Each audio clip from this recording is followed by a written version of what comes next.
Go ahead. I might have to. Okay. What was it like growing up in Caraway? Ma'am. What was it like growing up in Caraway? Well, I was done grown when I moved to Caraway. But I have lived there since 48, I think. And I loved it. They would make me 6 years old. And they take me to Mississippi and kept me about 8 or 9 years. I didn't like it. That was from age 90 to 100 until she lived with us for about 10 I like 9 years. Arkansas. That's good. I like Arkansas too. How much different is it now than it was? Oh, quite a bit, hon. Can you? She wants to tell you what's different. You don't tell them that we didn't have a. Well, I didn't have nothing We didn't to, have. to look at or read. We got 2 papers, Kansas City Star and the Arkansas Gazette. We had no telephone, no TV or nothing. I live. But anyway, we growed up picking cotton and chopping and stuff like that. I might talk if that would be okay. When did you come down, Mom? You're from. She's from Sitka, Arkansas, around Williford. 29. 1929. And y'all used to come down and pick cotton, right? Yeah, and we come to Cottonwood Corner, Hancock. And we lived there a year or two, and then we, I don't know, landed up in Mangrum and Black Oak and just moved around. But then y'all go back when We moved here in 29. To stay for permanent. I'm learning some stuff. Okay, in 29. Okay. So what year did you and Dad get married? 35, I think. She's got a better memory than me. That's been a long time ago. Long time ago. I had one sister, and she passed away about 30 years ago. Her name was Bonnie, Bonnie Fletcher, and just Mom and I now. And I got a brother. Marvin Hickenbottom, her brother. We're all in the school business, by the way, pretty well. My Uncle Marvin, he was a superintendent at Bentonville High School for a long time, Pea Ridge and some other places. His wife's a counselor, and my wife taught school. I did. She was a counselor, and I coached. And then we've all been in education. And last 22 years, I was in education with the Air Force. But Dad, he was in. Tell them about Dad and how long he taught school and how long he did. He taught school 40 years, drove the school bus, and coached the little 5th grade boys basketball. Why was the Dad's name put on the gym at Caraway? Oh, on the gym? I don't know. They just voted in the... Okay. Dad, he taught, like I say, taught school and taught this little 4th, 5th, 6th grade basketball team, and for many years didn't get any pay for it. Then they started getting a little pay, and then after he retired, he kept coaching it, and they gave Mom and Dad a lifetime pass to the basketball games. That's how much they like basketball. And actually, the coach here at Monette, Homer Craig, had something to do with it. And whether you remember that or not, he mentioned to, I guess, the coach at Caraway, and you might check with him now, Campbell, and anyway, about naming the gymnasium after Dad. And after he passed away, 2 or 3 years, where they named the gymnasium after Dad, and we appreciate it. They had a little ceremony. What else? Okay, what's your favorite memory about Caraway or growing up? I don't know how I loved it. I had good friends, but they're all gone. Yeah. Now, I'm just left alone. remember, she didn't grow up there. She's already an adult. Oh, that's Yeah. But she worked. Tell them about what all you worked at Caraway, Mom. Oh, well, I worked at the lunchroom a year. Then I got a job at the bank, and I worked there 30 years. Now, what bank was that? It was Monette State, Monette State Bank. Caraway office. Caraway office. And Thurman Miller was the branch office there. And then they built, then Caraway built their own bank after that. Yeah, I worked there the rest of the time. Yeah, Amos David, they chartered the bank, and so Mom started working for the Caraway Bank. And one of her good friends was Vivian Miller, who Pearlie Johnson and Irene Calvert. She was a beauty operator. These four women, they traveled quite a bit. I made a lot of bus trips after my husband died. I went to Canada and Alaska and just all around on New the York bus. City. Just really enjoyed it. Irene Calvert, who had a beauty shop there by Caraway Church of Christ. Y'all don't remember that, I'm sure, but your parents may, some of your parents. But anyway, she worked for some with older folks, and they did tours out of Pocketbook, Missouri. So Mom and Vivian, she later became Vivian Sharp, and that's the Betty and Lynn Hagg, the men rest idle for a long time. That's Betty's mother. Her and Vivian, Mom and Vivian were real close friends, and along with Pearlie Johnson and Irene. Well, they've all passed on. Anyway, one time, she's talking about traveling. They would go on these trips and these bus trips and things, and 2 or 3 times they'd just say, "Pack your clothes for cold weather. We'll be gone so many days, and we'll tell them where it's going." It's a surprise. And they did that time too.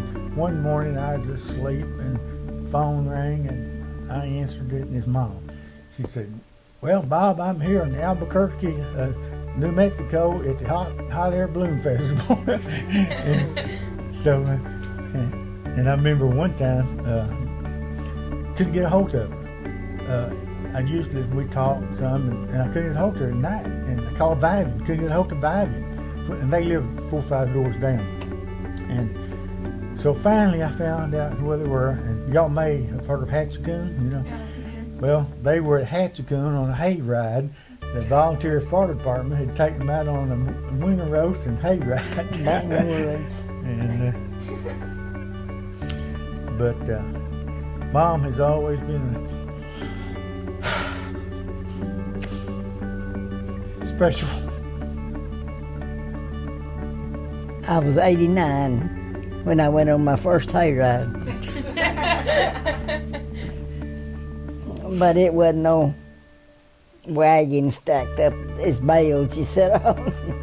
And growing up, they didn't particularly, I don't think, want us to play cards, but a little bit later on, well, they got to playing spades with us, and Dad, he loved to play spades. And we moved from Caraway in 1982. I worked for the Air Force and Civil Service, and we went to Oklahoma for a couple of years, and I lived in Caraway all my life.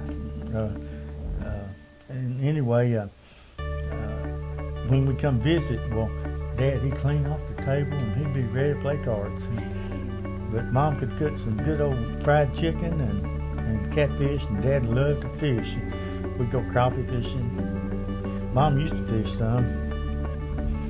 You wasn't much of a fisherman though, were you? I did like it, but I didn't like getting up at 4 o'clock and getting back at 5. But if I want to ask something, and I guess was closer to Mom, I'd go to her, and of course she worked at the bank, you know. So anyway, and now if I want to know something, she has a better memory than me, I think. But she's been special and is special. Now, what else? I'm sorry. Hey, that was good. What else we need to tell Mom? Do you want to tell them your secrets? No, She usually takes kids. I hadn't got no kids secrets. Her 100th birthday, we threw a big party here last year ago, August, and we sent out invitations. Said no presents because Mom don't have a place to put We had them. a house full. Yeah, we had about 90 or so people here, and no presents. Well, one of our friends, Julie, she's a professor at ASU now.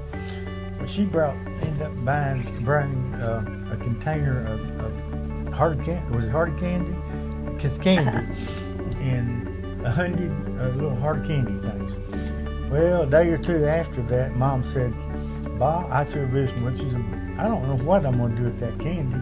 She said, "I guess I could put it on the table in the cafeteria," but said those old people might get choked on it. She's always coming up with something like that. We tried, Mom. We got where we thought it was time for Mom to do something else. She lived with us for, like I say, 9 years, and I'll tell you the bad part. This is a bad time in both our lives because it's hard on both of us. We tried Mom in assisted living there in Olive Branch, Mississippi, and they was supposed to be assisted living, but it just didn't work out, and Mom fell and cracked her back, and so that's how we ended up here. I checked out several other nursing homes, and we were familiar with Monette and being close to Caraway. Margaret Fletcher, her next door neighbor, was here. We used to be here. Our good friends Von Bell, he's in the nursing home here now, and a lot of others. So we came here, and we're glad we did. But anyway, had to spend some time at the Med. We got heard of the Med in Memphis. This is where they take people with gunshots and everything. So when she cracked her back, we took her to the Soda Baptist there in South Haven. Then they had to take her.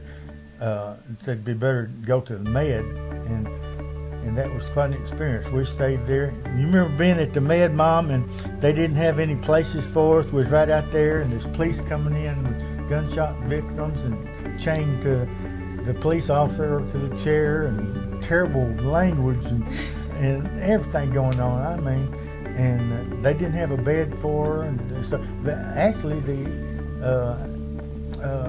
people brought in ambulance. They had to stay there on the gurney for 4 or 5 hours because they didn't have a place for her. Finally, we got her in there, and anyway, we finally ended up here. And she keeps telling me this is the best place for her. I think so too. Do you like living here? I sure do. I'm glad Bob found it for me. I don't think I could have beat it. But growing up, your parents probably tell you this, and grandparents, but I was just going to tell them, our house there in Caraway, we lived at what we call across the railroad track. It's not a railroad track now, but we didn't have any outdoor facilities or anything. I mean, had the outdoor facility, didn't have the indoor facility. These outdoors. We had chickens and a cow, and this is when, I remember this, I was this little. They were built the highway, paving the road from Caraway to Lepanto, and we lived by that railroad track, and so they would bring this hot tire in on the railroad tracks. We had chickens, and they'd get out there and get in that hot tire, and it was a mess. But anyway, I never will forget what Mom did one time. There was some black people worked there, and Mom fixed them. They got the water there to work, put it on the road. They used our pump. Yeah, used our pump. Do you remember fixing lunch for son? Fixed lunch for a black man, and when I was off, I usually cooked a pot of beans and made light bread. She made good bread. So I fixed him a plate, and he acted like he really enjoyed it. Of course, it was hot, and we didn't have air conditioning. And I remember, and I don't know how old I was. How old was I when I lived down there? He's about 9 or 10, somewhere along there. I remember that sitting out on the porch eating. She makes these hot rolls and had beans and hot rolls. I don't remember anything else. That might have been it. I just remember the rolls and beans. Me too. But anyway, I remember that. Never forget that. Did you like to cook? Yes, ma'am. What was your favorite meal? What was your favorite meal to cook? What you say? What was your favorite thing to cook? It didn't matter. I liked fried chicken and fish and make gravy. We had gravy, biscuits. You'd make homemade biscuits there for a while, didn't you?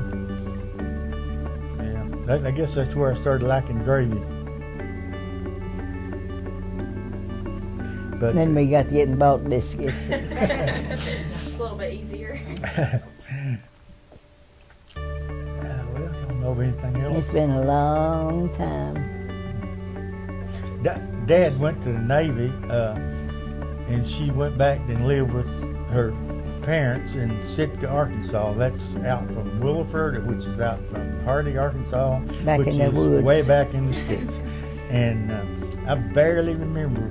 You was 2 years I old. barely remember being there, but I remember they didn't. And part of this probably when we go back and visit, but they didn't. Grandma Hickenbottom, Grandpa. I remember. Grandpa? I remember great grandpa, my great grandpa. Yeah, he lived to be 93. Now that was your dad's dad, or yeah, okay, that's what I thought. It was her dad's name was Jody, and that was his dad.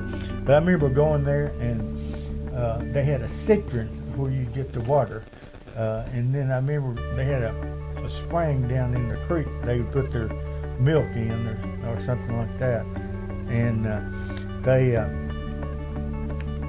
they didn't have electricity, but I remember they had these, I call them Aladdin lamps. It's kind of like a lamp you take camping, a gas lamp, but real bright. But that was the thing, those little lamps you couldn't see out of. It's cool little lamps. Coal oil lamps, yeah, coal oil. All right, Miss Payne, if you could give us one piece of advice, what would you give us? Do what? If you could give one piece of advice to these young ladies, what would you give them? Don't live too long. It's lonesome after everybody's gone but you, almost everybody. And one for Bob, I don't know what I'd do.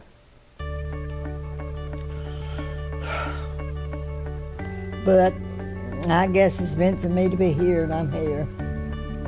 That's what the Lord has planned for you. Ma'am, She said the Lord had a plan for you. that's right, but I wish it had already. We should let you in on the plan, huh?